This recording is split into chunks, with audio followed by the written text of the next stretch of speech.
नाशिकमध्ये आज राज्यभरातील आदिवासींचा महामोर्चा। पेसा अंतर्गत तात्काळ पदभरती होण्याच्या मागणीसाठी आदिवासी संघटना आक्रमक।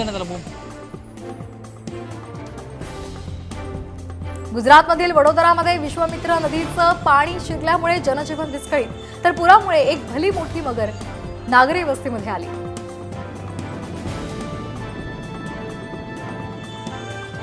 बच्चू कडूंनी मला लोकसभेत पाडण्यासाठी सुपारी घेतली।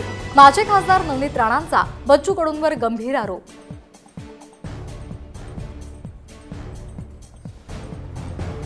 कंत्राटदाराची गुणवत्ता का तपासली नाही? महाराज माफ करा, पुढे तोंडाने माफी मागावी। शिवपुतळा कोसळल्यावरून आमदार अमोल मिटकरी यांचा महायुतीला सवाल।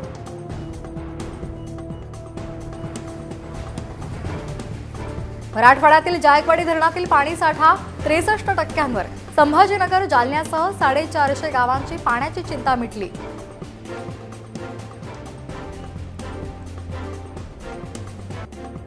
मालेगावात सततच्या पावसाचा पिकांना फटका, कापूस आणि भाजीपाल्यांचं मोठं नुकसान, शेतकरी पुन्हा चिंताग्रस्त।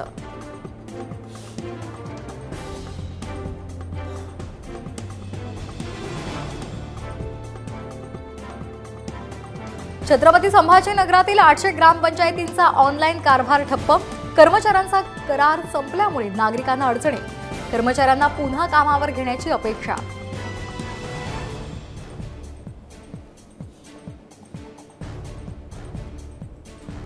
नाशिकमधील गोदावरीचा पूर ओसरला, सध्या धरणातून पाण्याचा विसर्ग बंद, मात्र नाशिकला अद्यापही मुसळधार पावसाचा इशारा।